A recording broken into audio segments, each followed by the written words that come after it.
네, 아침 해창 알기 쉬운 경제 시간입니다. 자, 파이낸셜 뉴스에 정상희 기자 전화 연결돼 있습니다. 기자님 안녕하세요. 네, 안녕하세요. 예, 반갑습니다. 네. 예, 조금 하우링이 큰 거는 전화기를 조금만 떼시고. 네, 예. 자, 오늘 첫 번째 뉴스는 요즘 은행 가서 직접 업무 보는 사람들보다 스마트폰으로 해결하는 분들이 더 많다는 소식이 들어와 있네요. 네, 그렇습니다. 스마트폰으로 은행 업무를 보는 일이 점점 일상화되고 있는데요. 네. 전까지 많이 썼던 컴퓨터를 이용한 인터넷 뱅킹이나 흔히 우리가 ATM기라고 부르는 자동화 기기의 사용이 네. 많이 줄었습니다. 네. 한국은행이 발표한 2015년 2분기 국내 인터넷 뱅킹 서비스 이용 현황 자료를 보면요. 지난 6월 말을 기준으로 우리나라 17개 은행과 우체국에 등록된 스마트폰 뱅킹 고객 수가 5,752만 명인 것으로 나타났습니다. 네.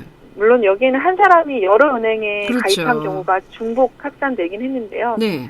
그래도 우리나라 인구수를 넘는 수치죠. 3개월 전보다도 365만 명, 그러니까 6.8%가 증가했습니다. 네. 1년 전과 비교하면 스마트폰으로 은행 업무를 보는 사람이 455만 명이나 늘어난 수치입니다. 네. 그 스마트폰 뱅킹 이전에는 인터넷 뱅킹 많이 사용했었잖아요. 근데 이제 이 두 가지를 병행해서 이용하는 사용자 수도 있을 것 같은데요. 그죠? 네, 그렇습니다. 그 스마트폰 뱅킹 이용자와 그 이전 방식인 인터넷 뱅킹 등록자를 합한 전체 등록 고객은 네. 총 1억 1,327만 명입니다. 네. 지난 1분기와 대비해 보면은 466만 명이 또 늘었고요. 네. 전체 인터넷 뱅킹 등록 고객 가운데 스마트폰, 그러니까 모바일 뱅킹 등록 고객이 차지하는 비중은 3월 말에는 59%였는데 지금 네. 6월 말에는 61%로 점점 증가를 하고 있습니다. 네. 이제 컴퓨터보다 스마트폰으로 은행 업무를 보는 사람들이 더 많아졌다는 이야기인데요. 등록 고객 수 기준으로 모바일 뱅킹은 이미 2013년 3분기부터 컴퓨터를 이용한 인터넷 뱅킹을 앞질렀고요. 네. 그 격차가 갈수록 벌어지고 있습니다. 네. 그러니까 이 스마트폰을 사용하는 모바일 뱅킹 등록 고객 수는 지속적으로 증가하고 있고요. 인터넷 뱅킹 등록 고객 수는 2012년 1분기 이후에 조금씩 줄어들고 있기 때문입니다. 네. 대세가 완전히 스마트폰 뱅킹이라고 할 수 있겠습니다. 그러니까 이제 컴퓨터보다 핸드폰으로 이용하는 분들이 월등히 더 많아졌다 이런 얘기가 되네요. 그죠? 네, 그렇습니다. 그 이용 실적을 봐도 이런 모바일 강세가 이어지고 있는데요. 네. 올 2분기 중에 모바일 뱅킹의 하루 이용 평균 건수가 4,121만 건입니다. 그러니까 이 하루에 스마트폰으로 거래된 금액만 해도요, 2조 4,364억 원입니다. 네. 전분기 대비해서도 7.9%나 증가를 했습니다. 네. 모바일 뱅킹으로 가장 많이 이용하는 서비스는요, 네. 91.8%가 조회 서비스입니다. 그러니까 본인의 잔액이 얼마인지 그렇죠. 이런 걸 조회하는 서비스고요. 네. 자금을 직접 이체하는 서비스 비중은 8.2% 정도였습니다. 네. 그리고 또 모바일을 이용한 대출 거래도 늘고 있었거든요. 네. 그러니까 2분기 인터넷 뱅킹 가운데 대출 신청 이용 실적이 1,886건인데요. 네. 이건 1분기에 비해서 13.6%가 늘어난 수치입니다. 네. 그리고 이 스마트폰으로 대출을 이용한 금액이 총 484억 원입니다. 네. 이는 스마트폰을 사용해서 하는 그런 전용 대출 상품이 출시가 되면서 네. 어떤 신청 절차가 간소화된 영향도 있고요. 또 일부 시중은행에서 대출 한도를 증액하면서 이런 것도 영향을 미친 것으로 보고 있습니다. 네. 그렇지만 전체 인터넷 뱅킹 이용 금액 중에 모바일 뱅킹 이용 수는 많지만 아직 그 금액 비중은 6% 정도에 머물러 있습니다. 네. 그러니까 모바일 뱅킹이 아직은 조회 서비스나 소액 자금 이체 중심으로 이용되고 있는 것을 알 수 있습니다. 네. 그러니까 아직도 많은 분들이 돈이라 현물을 만져야 안심하시는 분들이 많이 계신 것 같아요. 네. 자, 근데 이제 이렇게 되는 추세라면 은행 그 ATM기를 사용하는 분들도 많이 줄어들 것 같은데 어떻습니까? 네, 그렇습니다. 그 자동화 기기로 입출금이나 자동 이체를 한 비중이요.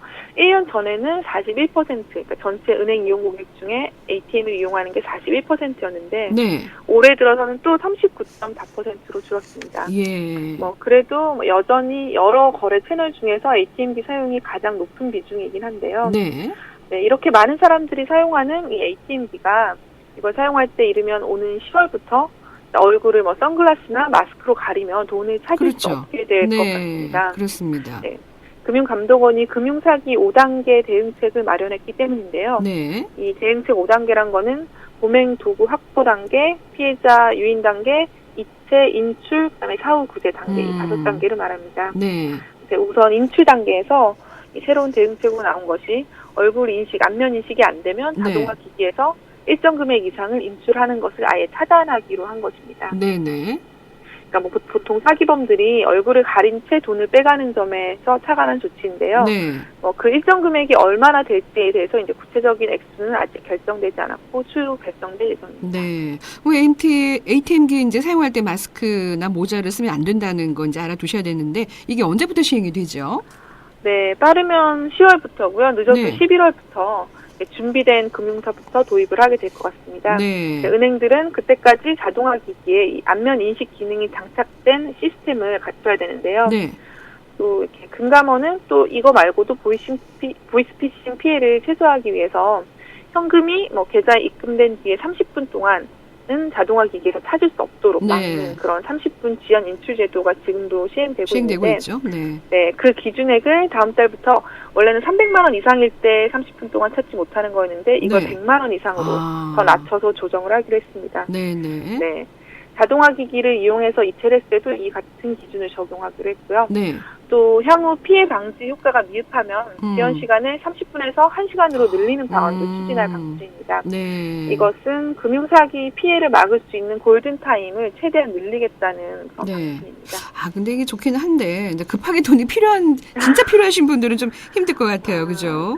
네. 그런 좀 어려움이 있네요. 자, 이외에도 금융사기 피해를 막기 위한 방안이 또 있습니까? 네, 이 밖에도 그 범행 도구 확보하는 단계에서 대포 통장을 많이 사용하고 있기 때문에 이 장시간 쓰지 않은 계좌에 대한 거래 중지나 해지 간소화 제도를 활성화할 계획입니다. 네.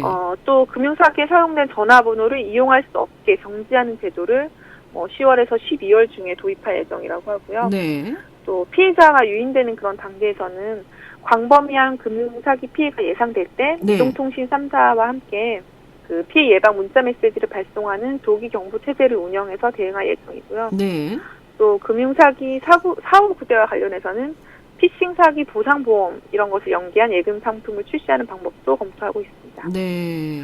또 올해 상반기 금융사기 피해액이요. 네. 금융당국과 경찰 등 수사기관의 지속적인 노력에 힘입어서 작년 하반기보다 22.6%가 감소를 했습니다. 다행이네요. 네, 피해액이 한 1,564억 정도인데요. 네. 그 대표적인 금융사기인 그 피싱, 전화로 오는 그 피싱 사기액은 상반기 중에는 992억 원이었습니다. 네네. 작년보다 74억 원 줄었고요. 네.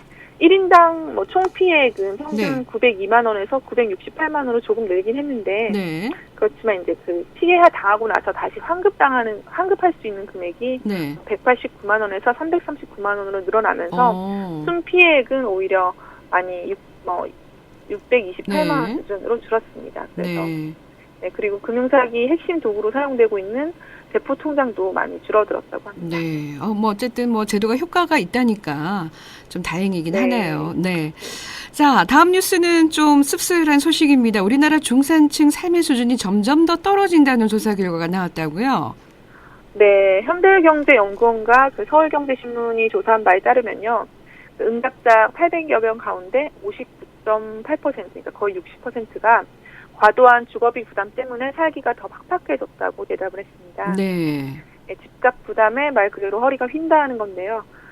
집값의 절대적인 수준이 높고 또 최근 전세가 월세로 전환되는 속도도 빨라지면서 주거비 부담을 가중시키고 있습니다. 네. 주거비에 이어서는 역시 사교육비와 보육비 부담이 많다고 했고요. 그렇죠. 또 대출 원리금 상환 부담, 의료비 부담도 중산층다운 삶을 살지 못하게 하는 요인으로 지목됐습니다. 네. 또 확실한 출세의 사다리라고 보통 여겼던 그 교육의 기회도 사교육이 점점 확대되면서 교육 격차가 심해져서 더 이상 공평하지 않다라고 답한 사람이 66.8%였습니다. 네. 점점 이 양극화는 더 심해지지 않을까요? 그죠? 네, 그렇습니다. 일자리도 특히 양극화되면서 계층 간 이동의 사다리가 끊어졌다라는 부정적인 답변이 굉장히 많았습니다. 그러니까 열심히 노력하면 나쁜 일자리, 비정규직에서 정규직으로 옮겨갈 수 있나라고 물었더니요. 82.2%나 되는 사람이 가능성이 낮다라고 대답을 부정적으로 합니다. 대답하셨네요. 네. 네. 더 심각한 문제는 계층 상승이 앞으로도 점점 더 어려워질 것이라는 관측입니다. 네. 설문 응답자의 82.5%가 과거, 현재, 미래를 비교했을 때 개개인의 노력을 통한 계층 상승 가능성이 점점 더 줄어들 것이라고 예상을 했습니다. 네. 그리고 또 뭐 노력을 통해서 계층 상승이 점점 줄어들 것이고 계층 네. 상승 가능성을 높이기 위해서 가장 바람직한 정책이 뭐냐고 물었더니 네. 고소득층에게 세금을 더 많이 물려서 중산층 서민에게 복지를 확대해야 된다는 의견이 가장 많았고요. 네, 네. 또 일자리 창출을 통해서 소득을 높여줘야 한다는 답도 많았습니다. 네. 연구를 진행했던 현대경제연구원 관계자는요, 그 IMF도 상위 계층의 소득 증가가 부의 낙수 효과, 그러니까 부가 점점 같이 떨어져서 네. 모든 사람이 잘 살게 되는 그런 효과를 발생시키지 못한다고 분석을 했다면서 네, 네. 지속적인 경제 성장을 위해서는 생산과 소비의 주역인 중산층을 육성하는 데 정책 역량을 집중해야 된다고 강조했습니다. 네, 정부에서 요런 그 충언에 좀 귀담아 들어야 될 것 같습니다. 자, 오늘 네. 기자님 여기까지 마무리할게요. 말씀 고맙습니다. 네. 네, 파이낸셜 뉴스의 정상희 기자와 함께했습니다. 전하는 말씀 듣죠. 부산 교통방송입니다. 부산 올 때마다 부산 참 순수하구나. 부산물이 원래 그렇습니다. 맑고 순수하고. 저도 부산물 먹고 컸는데. 물 맞췄다. 부산에는 부산의 수돗물 순수 365가 있습니다. 부산광역시 상수도 사업본부. 쓰레기. 그냥 버리면 쓰레기지만 잘 버리면 자원입니다. 생활 쓰레기는 불에 타는 것과 불에 타지 않는 것으로 구분해서 각각 종량제 봉투에 넣어 지정된 요일에 배출합니다. 종이팩은 깨끗이 헹군 후 평평하게 펴서 일반 폐지와 구분해서 버리고 전지류는 폐건전지 수거함에